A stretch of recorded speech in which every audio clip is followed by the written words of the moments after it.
We're excited. We're so excited. I know we are. Holy crap. We got Druid IRL and Stormy D here And Stormy D. with Bandwidth and Banter once again. And we have an amazing guest on the show today, don't we? Tell us all about this fantastic streamer that you found for us that you've been following for a while. So Edge was one of the first few streamers that I really interacted with in their chat. And the way that he made me feel when I was in his chat and how supportive he's been ever since has just been so wonderful. Because I remember I would just be just new to the whole Twitch thing, and I'm just getting to know everyone, and it was just a wonderful experience, and he's always just had a really special place in my heart ever since then. Right on. So when we were coming up with people to interview for Bandwidth and Banter, I'm just Edge. We have to get Edge on here. I remember that he was one of the first people you wanted to add to the list. And and in the short time that I've been able to interact with him, I absolutely 100% see why you wanted to have him on the show, because he's definitely got that vibe that we like. He's the kind of person who cares about others, and he sees the bigger picture about everybody. He's got his own community of communities that he likes to support each other, and it's just this kind of bright shining lighthouse. In the sea of Twitch. I see what you're doing. Now that we've shared who it is we're having on the show, let's have him on the show. Hello, everybody. Please welcome our amazing guest, edg200. You guys are gonna make me cry. For everybody, I'm edg200, or edg200. To some, there's a lot more numbers after that. I mainly stream Sea of Thieves, some management games. We go from chill to chaos, and we love to do a lot of chaos gremlin things in our stream. I love to help new streamers, a lot of provide information, and we just, like you said, create a community of communities and have a great time sharing all that information. And thank you for having me. Oh, you're welcome. What a great intro. It was almost like you prepared that. So close to. I understand for sure. We're going to be sharing your links for folks later on at the end of the interview. Let's jump straight into the questions, though, because that way we can just relax into the questions and let all the nervousness fade. And the questions will bring out the fun in us. So I think it's your start, right, Drew? I get to start this off because this is the guest that I'm just I'm fangirling. Anyways, I'll make you nervous. Please share a boring fact about yourself. Ooh, a boring fact about myself. I like to wear hats. Okay, that's definitely a fit. Why is that? The more interesting fact is I typically get migraines and headaches and pressure headaches. And I just find the tension of the hat right above it is just so comforting. Oh, wow. That's interesting. And you're like, why wear hats all the time? It's I don't want to explain that. It's I have chronic migraines or chronic headaches. It's this is actually very comfortable. It makes me feel better. That's amazing, actually, that you share that detail with us. That's it just goes to show that we all have different neurochemistry. Because if I wear hats too long, I get a headache. So it's so relieving. Yeah. I can't wear hats. Oh. Well, yeah. With very well. I'm sure we could find a hat big enough for you there, Druid. Yeah, beanies. Beanies work, but that's about it. I'd pin them in. It doesn't work. It's wild. Anyways. Yeah. So Edge, please tell me how you picked your Twitch name. What was the inspiration? This is kind of my gamer tag. It's been my gamer tag for a very long time. It was kind of assigned to me as edg200 when I was picking through my Neopets names way back in the day as a kid. I put in what I wanted, and how it gives you a random one out. And that's kind of what it became. And then that became my email address, and then that became just my kind of like identity through the gamer tag world and all my different characters and or something to do with Edge or EDG and just go from there. That's awesome. Really, it's one of those childhood decisions that has now been for me for life. And like anybody says Edge, like I will like turn around kind of thing, right? That is part of my identity now. Yeah, I totally get it. Neopets. That I love it. So good. So good. What D&D class do you consider yourself to be IRL? IRL, I would typically go with like a cleric or a paladin. Interesting. I love the support and then the ability to still like be a defensive character. This is kind of where I feel myself a lot, as in like even IRL, I enjoy like one-on-one conversations with people, like supporting people. I've studied psychology university. That's where I kind of see like the healing spells or like that kind of defense of like a paladin kind of thing. And that's where I really like think I would be. Yeah. I could 100% see that. Yeah, you're like a protector. Yeah. That's wonderful. I can definitely see that. And like that oath and like keeping like the secrets and stuff. That's where I kind of like really also associate with those classes. Actually, I never thought about that. That's fun. I love that, and I can see that so well. I know. That's definitely a unique and different take on a paladin or a cleric in real life. I like it. So kind of on that same grain, kind of that same kind of flow, what inspired the squirrel theme for your channel? It's one of those like nicknames that my brother kind of said to me, and now it's kind of stuck. My brain loves to go in so many different directions, and I'll probably hold 3 different ideas at once and run all in different directions. And then when I see something new and shiny, it's like, oh, squirrel. Like it's kind of how I get distracted, and it's just one of those endearing terms. Is like, you're such a squirrel. I'm like, oh my God, that just clicked and I love it. And that's it. I have my hoard of nuts. You know what I mean? Like I have all these little shiny little things that I love to do. And I have this little stockpile. Am I ever going to use them? Who knows? Right. And it's just kind of stuck and I just love it. It's just been like, it's just so growing on to me kind of thing. Mm-hmm. And speaking of grown into it. Yeah. I see one right behind you. Yeah, that's Grat.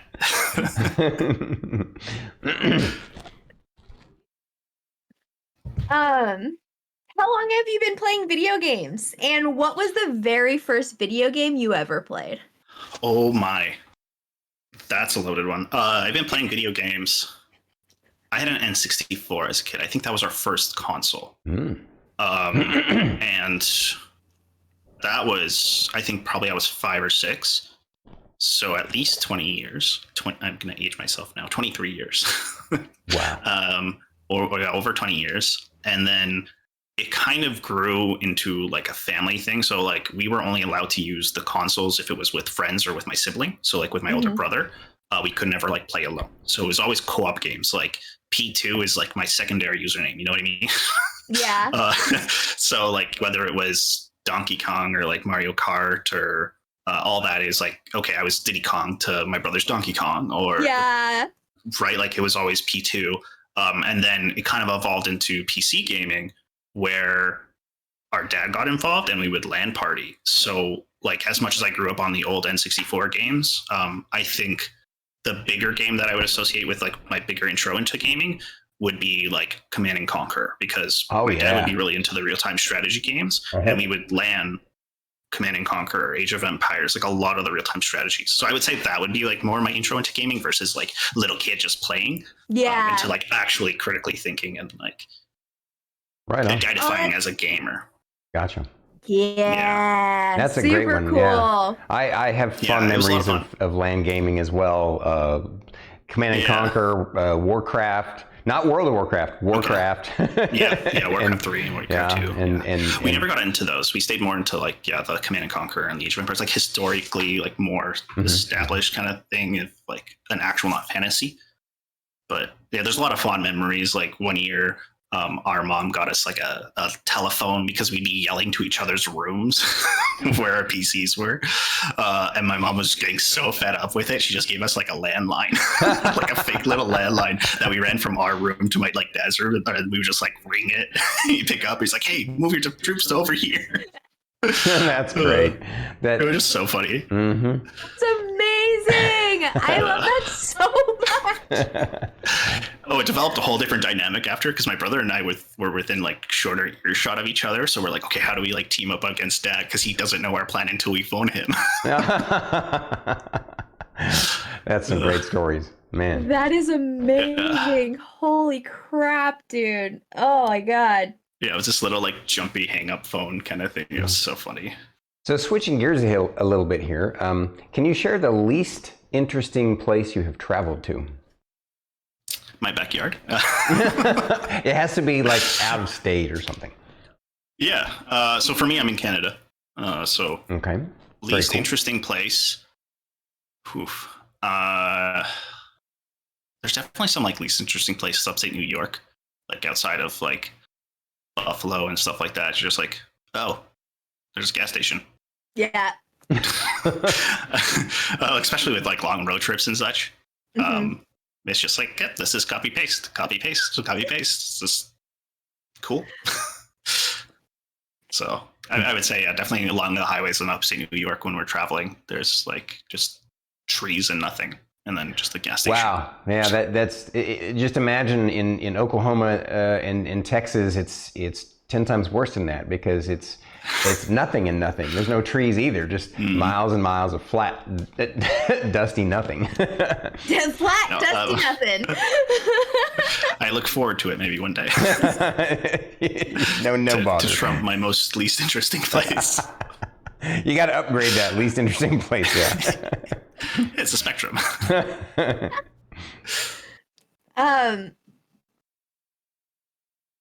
Switching gears again. So what inspired the use of the heart rate monitor on your stream? Yeah. I don't like jump scares. I very much dislike scare games. Mm-hmm. So like Phasmophobia and stuff. And I saw heart rate monitors on other people's channels. And I was like, oh, that's neat. Like you actually see, not just see their physical response, but you can see like their metrics. You see how many, like how heart rate goes up and down. And then I was like, well, I notice, because I get very animated, like physically, of like in a comment, I know how my speech gets more intense. Like then seeing that relate to a physical number for me is like really neat. It's really cool. And like the program that I use in the background actually shows me like my metrics. It will show me my like average heart rate. Like it will show me like where I peak and stuff like that. Mm-hmm. And I found it was a really cool tool on the back end. And then that way, like users can see that like one of my earlier alerts was a goat scare, that it actually scares me. Right? Like here is the metric to show that like you have an effect on my screen, like you have an effect on me. I'm not just acting it. Right? Like no, stop, please. I don't like this. Help me out. Right? And this way you can actually see like the interaction, right? More than just it popping up something on screen. You see like my actual reaction. It's authentic. To me, it verified an authenticity to the stream. I like that. Yeah, data is facts. Yeah, exactly. Right. Like it's a hard metric that verifies the authenticity of like what I want to forward face. Right. Is a lot of that truthful, that authentic. You know, this is who I am, and trying to bring that out. So the heart rate was just a really metric hardwire way for me to broadcast that. Right on. Cool. What drew you to Twitch, Edge? There's kind of like a process. I've been using Twitch for a very long time. I used it in university. One of our fundraisers or charity events that we did, we live streamed 100 hours of us on a teeter-totter to raise funds for St. Jude Children's Hospital. So that was kind of my first introduction to Twitch. And then I was a moderator on that channel. So I created an account, had my username, and that was like the first things in Twitch. And I was like, oh, this is really cool. I kept following, and you know, a lot of my YouTuber creators that were creating and doing shorts, or before shorts, like their videos, they were actually live broadcasting before they would edit it down to the YouTube. So I was like, you know what? I want to go watch this content live. That was kind of me as a viewer. When I started transitioning into like a content creator and a broadcaster, that was kind of during the pandemic. Like I finally had my first real PC since like graduating university and like finishing all that. And I would sail Sea of Thieves with two other content creators, Kerma Watt and Canuck Hoser. because they always needed like a fourth to fill, like a galleon slot when one of their folks dropped out, and they would be streaming Sea of Thieves all the time and do that stuff on the side, and they just kind of coerced me more and more into it to finally broadcast and do like my first streams. Mm-hmm. And that's kind of like where that started. So I started off streaming Sea of Thieves. I think it was like Minecraft and like one other game, and just to try it out. And that's kind of how I switched into being like a broadcast and content creator, was those folks. Yeah. Nice. Thank you. I love that. Mm-hmm. I love that. It was just like join in. It's really cool. Yes. What did your friends and family think when you told them you started streaming? Oh boy. So I don't think my parents even understand the concept still. I've kept trying to explain it to them, and then I was just like, there's a point where it's like, this is like, no, I can't explain it to you again. Like, right. I've worked in the media industry beforehand. I worked for a children's like TV show kind of production company. So it's, for me, it's not like a whole new world. It's definitely like, a sidestep. Right. Yeah. My brother gets it. He streamed a couple of times because he wanted to try it, because he saw how I was doing it and, whatever, mm-hmm. But he doesn't have a consistent schedule, doesn't have a space to do it. Yeah. And for me, like, I keep switching jobs. Like, I move around a lot because I do a lot of contract work. For me, this was one way to be consistent and still creating something. That's kind of how for me, it's my creative outlet. It's just my sanity, right? That kind of thing. We can relate. Yeah. Yeah. And that's kind of where that kind of led into. The rest of the family, I didn't really want to push too much. Some of my friends know, because I had one create like my channel trailer, because he was in like TV and film. I'm like, hey, would you mind helping me put this together? I have a Twitch channel. I'm trying to create this kind of content. So he helped me with that. And now some more of my friends know, because I kind of wanted to do it without that kind of family support or like friend support. I wanted to see where I could go on my own. Mm-hmm. And now that I'm at a point of like, okay, like I've done a decent amount of growth without them, now I can start reintroducing them. Yeah. So a lot of my friends think it's cool. It's a cool hobby. Like I have a friend actually that's going to be going through major surgery soon and is going to say like, I have a ton of time. I want to start streaming. I'm like, reach out. I would love to help you set up your OBS, right? Like, and do all that, right? So yeah. Sure. My friend group knows that I do it. They'll come in, tune in, say hi, which I love, because then it's like, oh my god, you get to see what I do for fun, right? So I know you. Yeah, I know you. I can touch you in meat space. I know where you live. Meat space. Please don't toss me. Don't say anything. All right. So, Edge, what struggles did what were the biggest struggles you dealt with when you first started streaming? Obsessing over metrics. Mm-hmm. I think that's a big one, because like I said, how like the heart rate kind of gave an authentic metric to my stream and stuff like that. Obsessing over metrics was definitely part of it. So then learning the like, hey, you can turn off seeing how many viewers you have, right? Because you're streaming the content for yourself. You're interacting with whatever audience is there. You don't need to pull them out of chat or whatever. Mm-hmm. You're enjoying it to enjoy what you're creating, not for whoever might not be there, right? Or whoever's not there. Because people go back and watch VODs, right? Mm-hmm. And if the VOD's not interesting because like you weren't interacting with the chat, or you felt like you only had one viewer, like yourself, right? Is it something that I would enjoy go back and watching? So that was definitely a challenge to go over. And that's one thing I like always promote to other streamers, is just disable some of the metrics. You don't need to see them until like after you're done streaming, and see where like what you did that brought in that, bonus or boost. Like, you obsessing over the metrics while they're live and they're not always accurate. Right. Also right. realize they're not accurate. That's true. Yep. It's false information for you to worry about. So that I think was one big challenge for sure, to get over. There was another one in mind, but it slipped. One of those nuts got away. So it happens. Mm-hmm. It just floated off into the distance. It'll come back eventually. Yeah. What tips could you share to future streamers? Yeah, so that one for sure. Yeah. Always look for different resources. People may be doing things better than you or worse than you, but you can always see different ways to improve it, or create it in your own way, right? Like, people sometimes are worried about emotes and emotes having similar themes. It's just like, well, that's kind of how the emotions and like the culture works, right? Like everybody has like a hi or hello or like a pog, right? Like there's certain ones that are similar. Like don't feel bad if you have to recreate it, just put your own spin on it, that kind of thing. A lot of streamers, like the community is very friendly, right? As you guys know, especially in the smaller streamer community, like a lot of people want to help out. So like asking genuine questions, you'll get genuine responses. And kind of reaching out to all these different streamers because like they understand what positions sometimes you've been in and would definitely love to help out. But yeah, definitely I think the metrics is a big one for sure. Yeah. And create content that you always want to be creating, like something authentic to yourself, because your audience will sniff you out. They will know when you're not enjoying something. Oh yeah. That's true. Yeah. That's true. Yep. Can confirm. Right. So, Edge, tell us what you enjoy most about streaming. The interactions I love.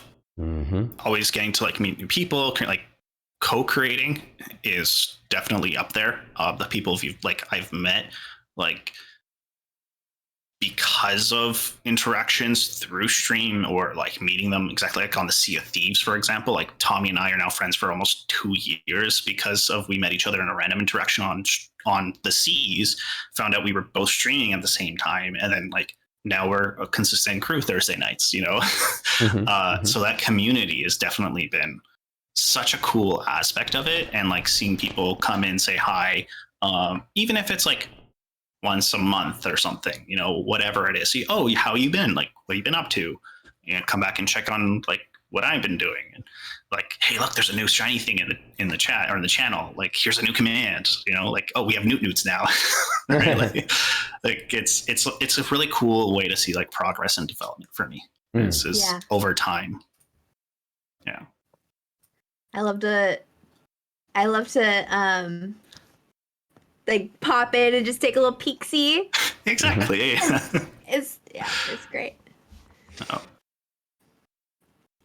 Without getting too personal, what inspired your sponsorship and highlighting of mental health and self-care? Sure. So keeping it not quite to the personal level. Yeah. Like I said, I studied psychology in university, became very aware with it. In university, I was part of, I'm still technically part of the student group association.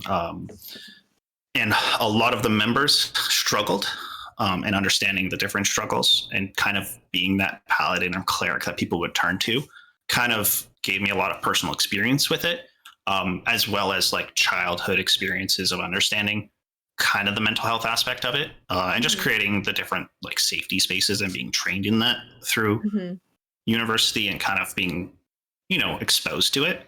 Yeah. That it's there. I don't say like I'm quite a mental health streamer. I definitely advocate very much to mental health, and I will provide like resources and directions, because like I'm not a trained professional. By any means, I'm trained. I'm a professional, but I'm not.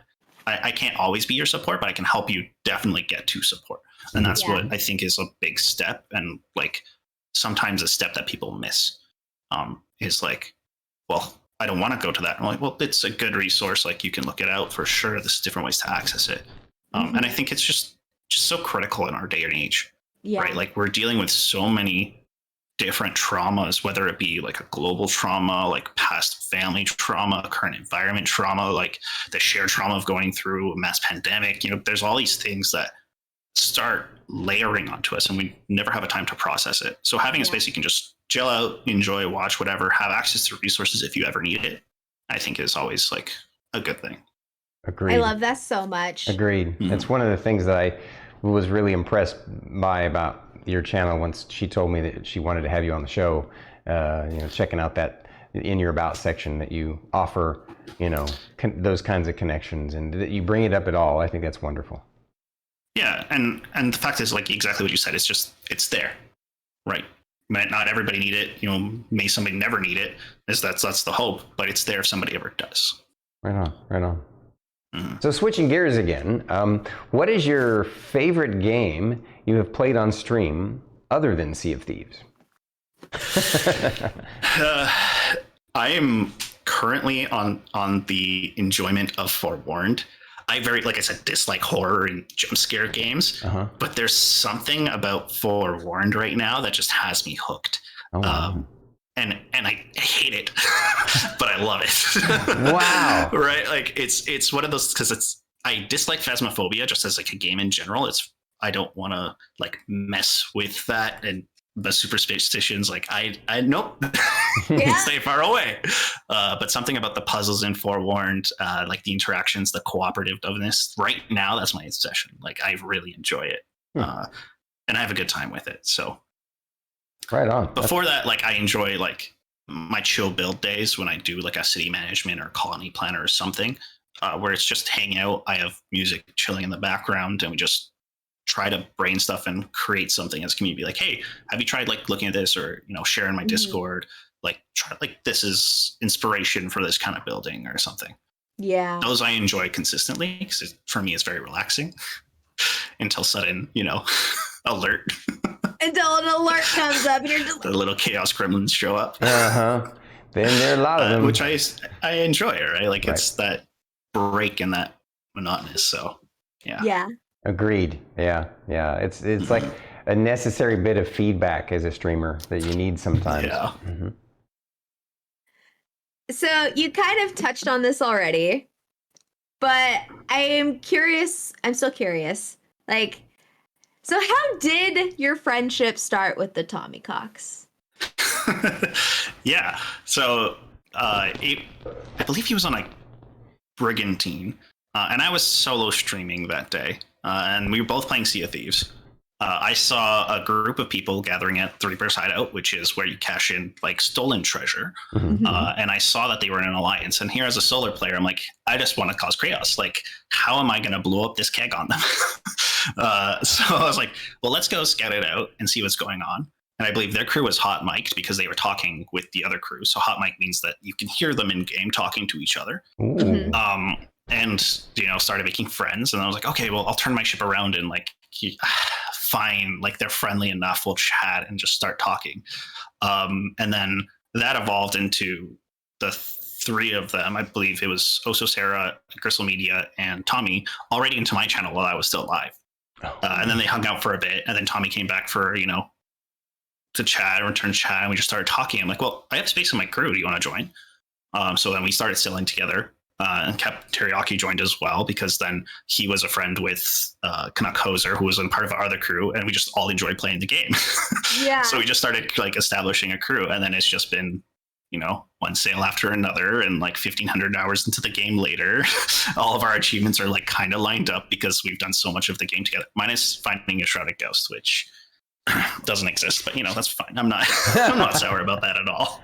But then it leads to like some of my favorite things, like supporting, Tommy does streaming for Extra Life and the Children's Hospital of Alabama, right? And I was like very passionate about the Children's Hospital. Like I volunteer for Sick Kids in Toronto. I've done that for like 12, 13 years now. It's like since I was in high school, right? I volunteer for St. Jude Children's Hospital. So they're part of the Children's Miracle Network, and like having similar passion and interests definitely kind of like reinforce that bond. Like, okay, kind of around the same kind of thinking. And then, you get a lot of fun things back and forth, right? What's like hidden up here? But like one of my favorite things, going back to like almost lined up with the Shrouded Ghost, is like he sent me, cameras over here, a little postcard of like wish you were here, and it's them having all the achievements and like all the titles and like the unlockables without me. What a troll thing to do. I love it. But it was like my favorite thing. Just don't tell them. Because it's just so funny. It's just like our friendships are like that light and fun and we totally get that. Enjoyable. Yeah. So that's kind of how it started. Now where it is. On that same vein, then, what is the Glitterbeard event, and what is your channel's standing rule about it? It's my favorite thing.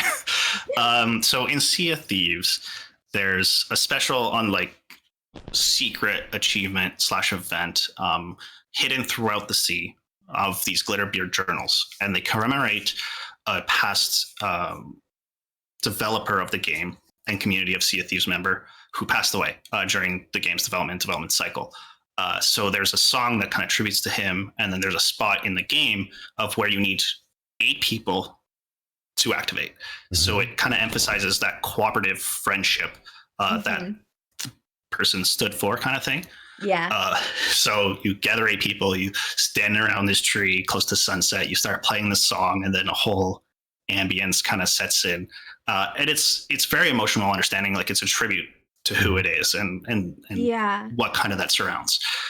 The standing and stance on it, if somebody asks, I have to go out of my way to make sure that they get the achievement. Okay, let's find more people for this crew. Let's go get it's very difficult to get another ship on the server, on your same server. So it's like, okay, let's go find another ship. Let's get them recruited to join us in doing this achievement to do Glitterbeard, right? Or hey, okay, who is available? Who wants to get it? It's one of my favorite secret unlocks in the game. It's just so atmospheric. It kind of really sets that support and community that kind of Sea of Thieves is about. I feel like that's more of a heartstring and what ties the game together. Nice. That's amazing. You definitely intrigued me to. It's really cool event. Yeah. Oh. There might be some keg explosions on people's ships afterwards, but of course. Yeah, no, you need to have the chaos. Chaos is a thing that of course, needs it's to happen. Okay, we're not anymore, right? Okay, we were friends, but now I want your stuff. Because like I said, the base of the game is the maximum people you can have in a crew on a galleon is 4. And you have to have 8 people to do the event. So you have to cooperate with other crews. I love that. So, I love that idea. Yeah. It's a great lesson about life. That is so fun. That is so fun. Okay. So I've seen you do fundraising events before. I've participated before as a viewer. Can you tell us about your most recent fundraising event and how you got into doing that one? Or if you have any coming up that you want to promote? Well, anything coming up is secret. Okay, fair enough. It's still in the works and how those things work. Sure. Definitely definitely along the lines of things that I would support would be in those futures. One of the past fundraisers I would say would be one of the more successful ones. Once again, it's just associated with Sea of Thieves. I guess I'm a Sea of Thieves main streamer, not a variety streamer. Was Cutlass Crusades. And that month it was for the Autism Network in Canada. And it was all Sea of Thieves Canadian streamers that were all in part of the cruise. And that was just a lot of fun fundraising with our crew and creating content with that. The other streamer that I was doing our ship with was Canuck Hoser, and his association is Canadianisms and a moose kind of thing all the time. So I started spinning the joke of moose and squirrel, and then because I'm a big Supernatural fan, that's kind of where it was going. And that support. So that was one of our big fundraisers. And like I said, love to support when Tommy does his Children's of Alabama and those kind of support networks for Extra Life. It's just where I love to do the charity, an aspect of it.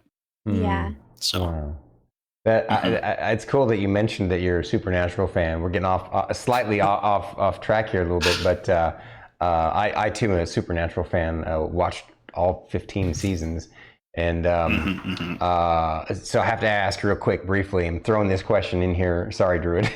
How dare you? Sam or Dean? My friend's gonna hate me, Sam. He's a big Dean stan. Sam, I just love the logic. My answer to that is overly diplomatic. I say, why do I have to choose both, Sam and Dean? I love them both. I think they're opposite sides of the same coin in a way, right? They balance each other perfectly. My actual answer would be Castiel, but Yeah, that's true. Yeah. Oh my. Yeah, Castiel's awesome. Right? All right. Anyway, back on track. Since we're on in more lighthearted territory again, what's your least? We are. What? Yeah, we're transitioning from some heartfelt, and we're ending on some silly shit. Silly shit, exactly what she said. Yeah. Thoughts go everywhere. I'm flexible. What's your least favorite food? My least favorite food. Yeah. Oh my gosh. Soup. just like a chicken noodle soup. Interesting. Like it'll make you gag. You hate it so much? No, I don't have any food that I think would make me gag. I'm not like a picky eater. Interesting.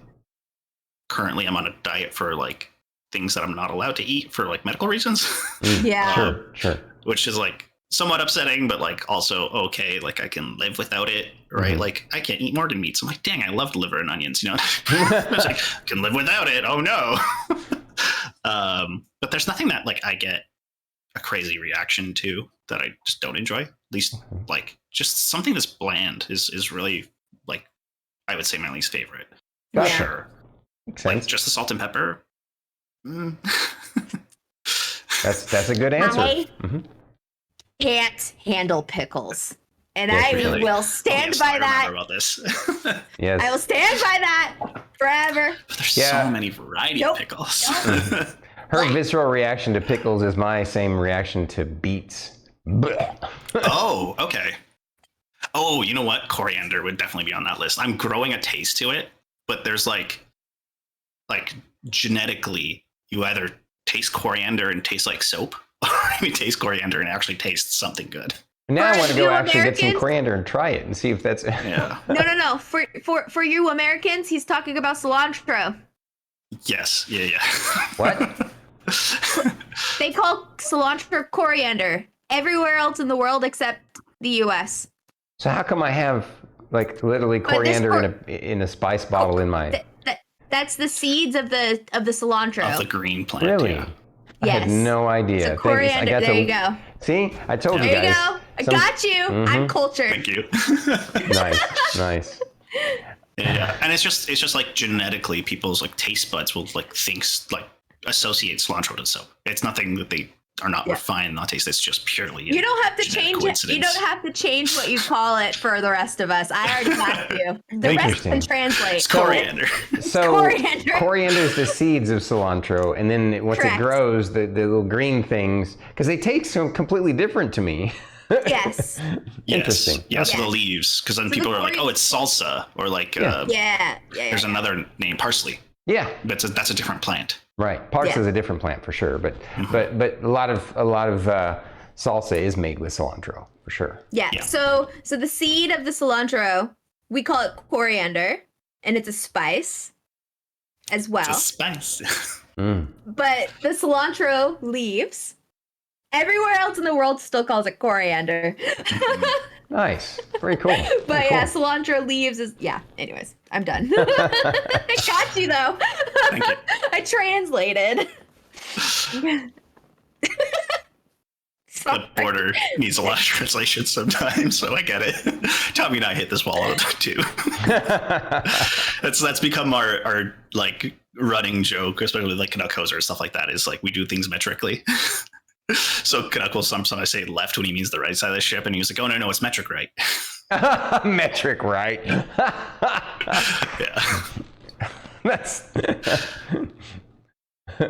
That's why like I have a channel point redemption is like metric directional sound where I have to switch my headset left to right. I like it. Yeah. I like it. Yeah. That's so good. What is the weirdest sleeping dream you've ever had? Weirdest sleeping dream. Now I'm trying to remember ones I've had. And that you remember, right? Like I've had a bunch of like recurring dreams as kids. There was one with like a spider looking thingy that would like kind of chase me. And then all of a sudden I'd be like disappearing into like running and I'd just be in outer space. And like, how did I get here? Wow. That was a recurring dream? No, that was the first part of it was recurring, where I always ended up with change. It's like where I would be running to just kept changing and changing, which was weird. I had a recurring dream of like always climbing this pyramid because I was obsessed with like pyramids and steps as a kid kind of thing, in like ancient cultures. And there was always like some figure or something at the top. And I was always trying to like, who is that? Like, what is that? And why am I always trying to climb to that? So, yeah. Nice. Okay.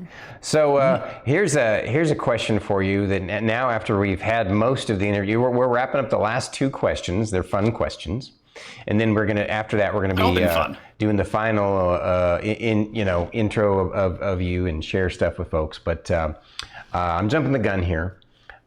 This question should be a little bit harder now that I've gotten to know you from all the previous questions. Maybe not. Maybe I'm wrong. I don't know. But pirates or knights?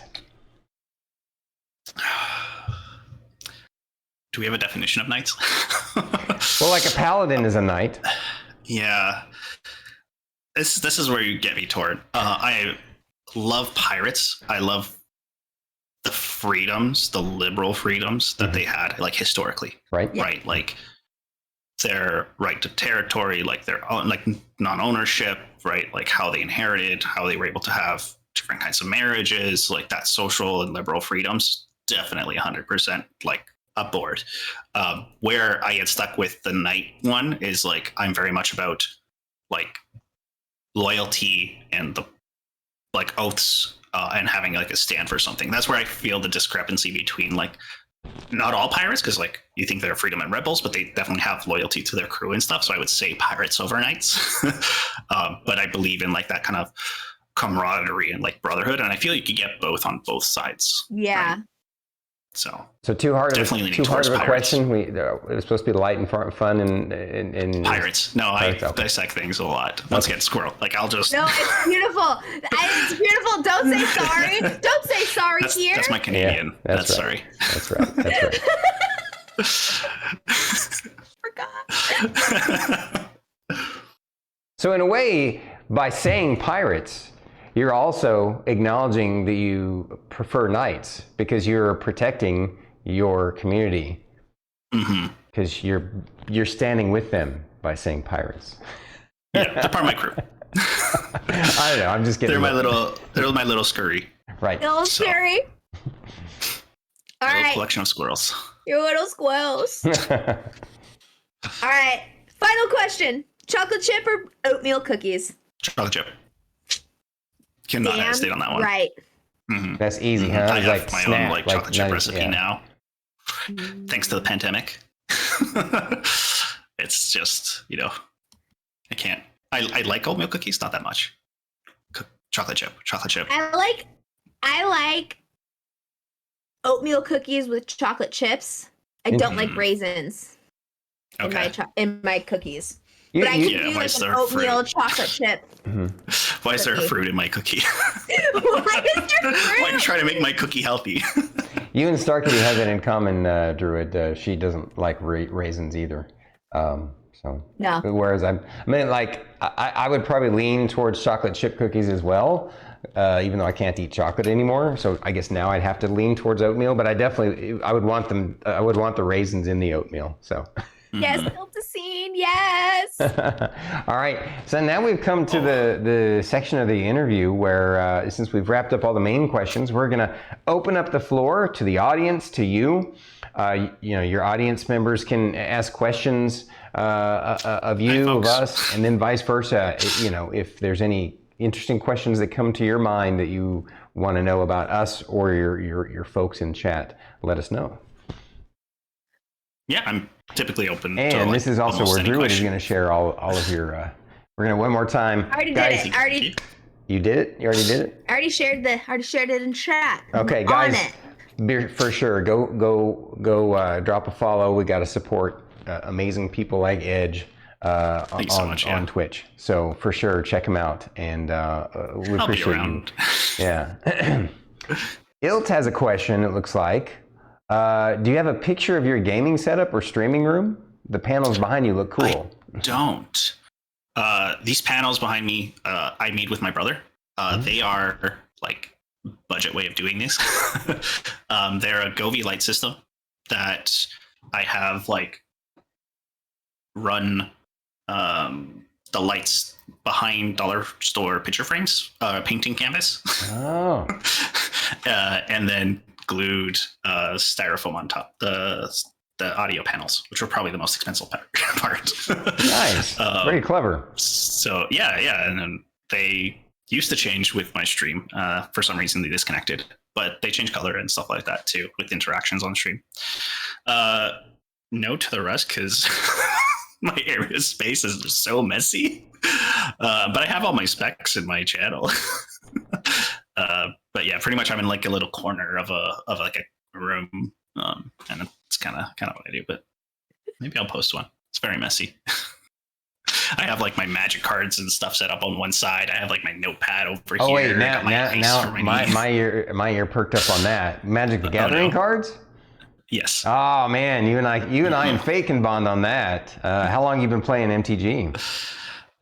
Since 2018. No, 2017. Guilds of Ravnica, the last set of guilds. So right. After Amnoket, that was my era. I joined in. Oh wow, okay, yeah. I came in during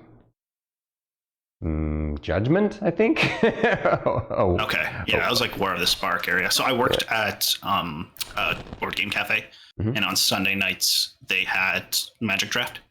Yeah, and I got introduced to Magic after one of my shifts finished. They're like, "Hey, why don't you just join and like learn a new board game kind of thing?" Yeah. And we did Two-Headed Giant, and that was kind of my intro with Battle Bond. Right on. Yeah, I used to. Yeah. Yes, Starkey and I used to go to tournaments all the time. We go for every Friday night Magic. We go to local events. We would sometimes travel to big events, and like I said, I've been playing since Judgment or Torment, like way back. Okay. And I'm newer to the game. Still though, I mean, if you love the game, you love the game. It's cardboard crack for a reason. Love-hate right now. That I can relate to. Yeah, I actually stopped playing myself just because some things that the last 2 years. Yeah, exactly. You know it. You know it. So looks like there are a few more questions here. Fate asks, "What do you look like without a beard?" Naked. It's literally grown on me. Like I don't know. Literally grown on you. I have like photos from a long time ago without a beard and stuff like that, and yeah, it's very baby faced. So I can't. Maybe it'll be. I've done it. I do it every year for Movember. So for us, we have a big Movember.ca, which is a big thing in Canada, and a lot of my friends volunteer and do a lot of fundraisers for them. So on October 31st or November 1st, we shave and just grow a mustache for the 30 days or whatever, just to raise awareness for men's mental health, prostate health, that kind of like anything that are male identifying typical problems that have some kind of taboo around them, and it's kind of spring that conversation. Yeah. So we're big on that. And yeah, if you find me on October 31st or November 1st, you'll probably see me clean shaven. That's right on, or with just the mustache. And then that gets shaved off and we just do our Mogro. Yeah. Druid, did you want to field Captain Teriyaki's question? Oh, I was just going to cut in really quick. Captain Teriyaki asks, at edg200, what integration did you use for the RGB lights? Jeez. The integration I used was through Touch Portal. And then there was a GoV plugin into Touch Portal integration that created a hook into my Wi-Fi network that grabbed the lights in their two different ways. So the bottom lights still work. The top lights disconnected because I pressed a button on it and I got to reconnect it to the Wi-Fi and all that. So, and recreate the hook between Touch Portal. Yeah. It's a fun integration. It's really cool because then you can once again see more like interactions with the streamer IRL than just through a stream. Sure. Yeah. So one of our fun ones that worked for a very long time was I would type in like red alert when we were under attack, and then they would change into like dark red panels for like 60 seconds or whatever the engagement could be to kind of like set the tone. Oh, that's like cool. Battle mode. So cool. That is awesome. Now I just gotta fix it. That's all. I would love to set up music that could do that. That would be music to do it with music instead of lights. Like for the D&D streams, wouldn't that be fun if when we went into a fight mode into a fight we the music changed? We'll have to play with that. Oh, that would create such like an ambience. It's like Fade has another question. I'm gonna, since I asked two off of these folks, I'm gonna let Druid do this one. Also, since it's her sweetie. Extra Fate asks, at edg200, if you could try a new hobby that you have never touched before, what would you check out? It's a great question, Fate. All the little like nuts in my like hollow of all the things. I'm terrible at music. So I'm going to avoid that one. Because like I have this like inspiration of my retired years learning how to play cello, but that's like my like retirement hobby. But right now I want to get more into sound because I've been touching into video and doing shorts, and like that's a whole other beast than like live casting. You're like editing is right now my like little thing. But getting into sound, because I feel like I can be doing more with my mic, with like, you know, the audio, the cleaning, like all that, to kind of create a better thing. Because like I still get the effects of like me keyboard typing, and it's like kind of a joke. No, it's like tap tap tap tap tap. Like, oh, dang it, they hear me. But like for me on the back end and that, and getting a little bit more into the video editing, which is just like I said, it's a whole beast. It's like a whole other full-time job. It is. Streaming is already. It does. Yeah. So, yeah. Right on. Other than that, hobbies like outside of streaming and associated streaming, yeah, it would. I would say like that long distance is like the learning how to play cello. Like I've picked up so many little hobbies, like trying to learn sign language, just to like communicate with people. Cool. But I'm still like very new. Yeah. Yeah. Yeah. So do you have any questions for us, maybe? I don't. I've been loving Bandwidth and Banter. Like I appreciate you guys bringing me on, kind of thing. Thank you. Just like seeing the community you guys are building is very similar to like what we were saying, and kind of what I was standing for is that support networking and like introducing people, which is a lot of what it is, especially for a lot of smaller streamers, is like getting your attention to other people and like where can we support, because I'm very much of the belief that we all have an ability to contribute something, as much as you think it's like a little thing or whatever, but I never thought of that. Like you have a perspective that is unique and could really enhance something that I'm trying to bring to the table. So where did you guys come up with the title? That's a great question. It was actually my SO in Supermod. It's Star Kitty. Originally, Druid and I were just getting online every Thursday. It had started on Tuesdays, but we were working on tech issues, and so we had this little mini show in the afternoon we called Tech Talk Tuesday on Thursdays. Tech Talk Tuesday, and then it was Tech Talk Tuesday on Thursday. Yep. And then, of course, me being me, I was like, it's Tech Talk Tuesday, formerly on Thursday, now on Fridays. Right. But ours formerly known as. Yeah. And then I guess was it during one of our D&D streams, I think, where it was during a random, like it was just in the middle of, it was an intermission. I don't even think I was in the room. Love that. And then Star Kitty. No, you were. I think you were part of it. I don't know. I was a part of the conversation. Yeah.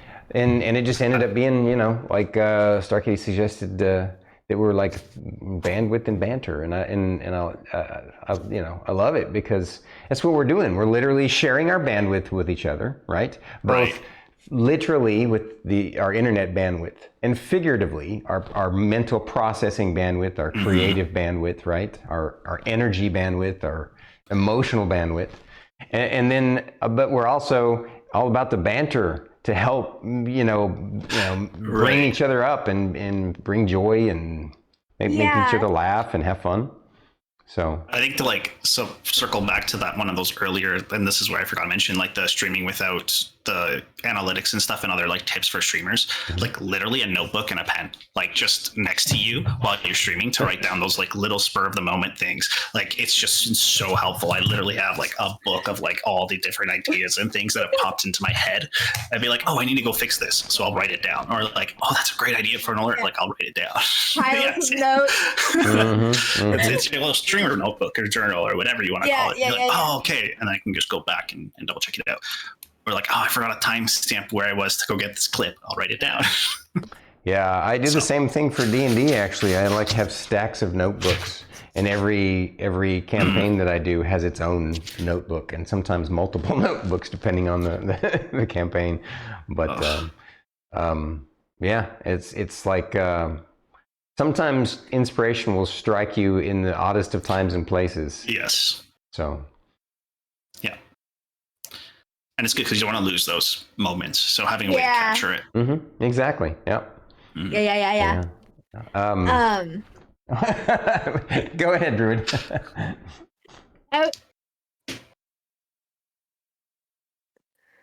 I just have a Discord channel that I throw notes into, so I can never go back and look at them. Oh, Whatever works. Right.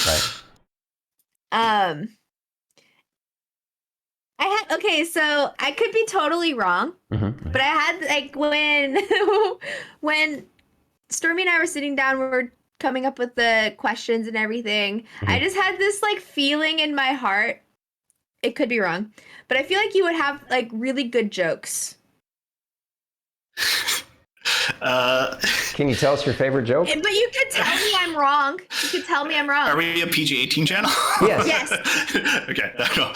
I have one of my favorite clean jokes that I love. That's like kind of like a 2-3 parter, kind of like, delayed hit. Yeah. You guys are American, so I'll do it this way because there's so many different iterations. You guys are Americans. So I'll do it this way. You say it to a New Yorker, it's different. You say it to Canadian, it's different. So the Dalai Lama walks into a pizza shop.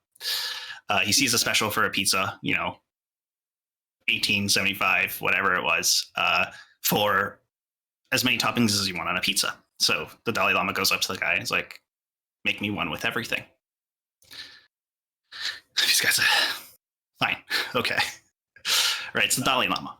All right, he's the spiritual leader of the Tibet people and the religion. So fine, he puts it all together. So you'll be like, okay, that's $18.75. The Dalai Lama hands him a 20. The pizza guy takes the money, makes the pizza, gives him the pizza. The Dalai Lama looks at him and is just like, "Well, where's my change?" The Dalai Lama, and then the pizza shop owner is like, no. Change comes from within. I love it. That's good. I love it because there's like so many like little things, little layers of it. Yes, like so Dalai Lama good. make me one with everything, and the whole concept of karma. Yeah. The original joke was just the first part of what you said, and then someone obviously added on the second part, which was hilarious. That's one of my other like little hobbies, is like finding common phrases, or like this was one thing that my roommate and I used to do all the time, right? Is like finding common phrases that people have said and become like idioms and like shortened, but there's so much more of like great minds think alike, for example, right? But feeble ones like never differ. Is like there's a second part to that slogan, right? Like that like actually builds more into the sayings, and for me that's always like digging. Yeah. So yeah. Like the blood is thicker than water. Yeah. There's like so many of those. Then I have like a lot of in another language dirty jokes that my grandmother used to tell me, and it's just like it's not great. So we won't share those on stream. And like lost in translation, like you know what I mean? It's just True. Yeah. And all right. things having duality meanings in a different language. It's jokes is kind of like our staple. We love humor. Indeed. Extirpate Fate asks, do you speak any other languages? So my first language that I spoke as a child was Portuguese. My family's Portuguese. That's kind of like what we grew up at home. Cool. And then when my brother, who's 3 years older than me, started going to elementary school and like junior kindergarten and then senior kindergarten, that thing, they only spoke English and he only spoke Portuguese. So it was a little bit of a speed bump. Yeah. So our family at home had to start transitioning to speak English. So I didn't have that much difficulty going into junior kindergarten and senior kindergarten. But both of my grandmothers, I didn't have grandfathers. They both passed away before I was born. Both of my grandmothers spoke Portuguese, and that was kind of like the home language, right? They were my caretakers. That's everything we spoke around. Everything in business was spoken around in Portuguese. So that was my original language. As much as that I can speak it is very poorly. I would say like at an elementary level, but I can. Then I learned like English, obviously, and then French, because we learned French in our schools. So I took it up until grade 11. So I can understand a lot of it. I can write it half decently. I can read it. there's a lot of difference. I lived in a bilingual city for a lot, so I understand a lot of it. Yeah. Spanish, I can speak kind of like all right, and I would say like I can understand a lot more of it because it's very similar to Portuguese. So, so I would say the 3 would be where I kind of stuck. My grandmother is very like she's like she can speak a lot of languages because she worked in a factory with a lot of other immigrants, and she learned like Greek, she learned Italian, like mainly the curse words, yeah. And how to like talk to like these other people of different like Polish, like all that stuff, because it was just the other workers with her. And then my mom also speaks like 3-4 languages, so it's kind of encouraged as we grow up, right? Like learn the different languages and stuff. That'll probably be another hobby while I'm learning cello. I'll pick up like Mandarin or yeah. Right. So I love being a polyglot and just listening to those. That's kind of what I got into like learning sign language for too. Yeah, so. I grew up learning sign language because my brother was nonverbal for most of my childhood. So. Yeah, when I was through psychology and learning early childhood development and stuff like that, there's a lot of period where your vocal cords are non-developmental, and like I was always encouraging people to like teach their babies like baby speak and sign language and baby sign, which like one of my cousins did, and it like worked out perfectly because then now you, instead of oohs and ahs, which there's a whole language to try and understand that, there's actually like psychological reports on that, and how to understand like what each kuan means. But like the sign language is very great way to establish a communication with a child. Like they're smarter than we think. Oh yeah. So, yeah. Wild. Yep. Any other questions from chat? It's been a pleasure. It's been so good. Yes. No, for real though, like, because I feel like I met you through Paylu. Yes. And do you know there's a whole chain there? Yeah. So I met you through Paylu.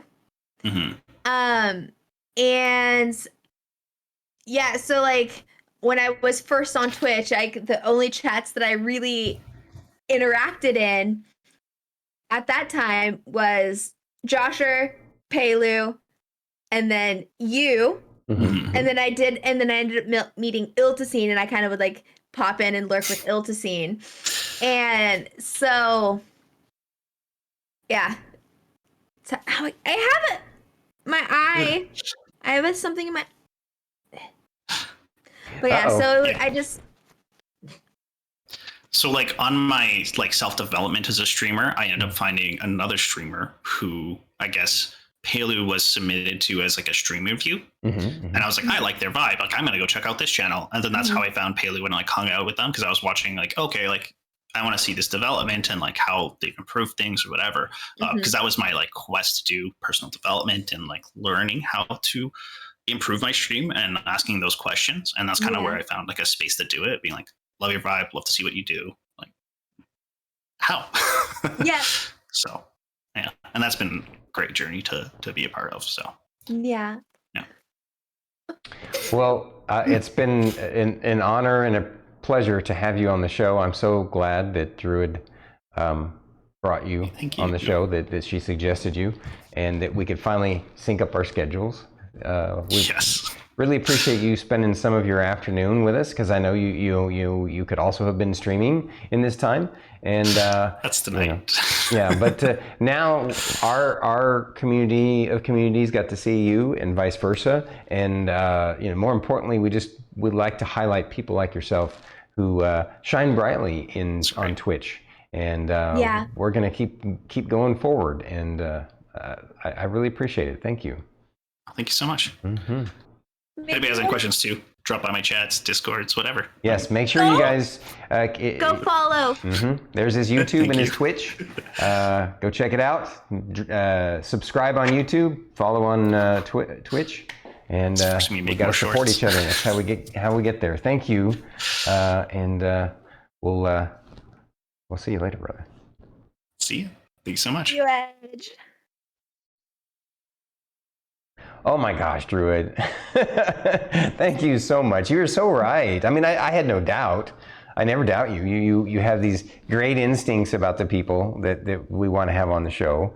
And he's definitely the perfect kind of vibe. He's just a wonderful person, and he makes the world a better place and makes Twitch a better place for sure. So 100%.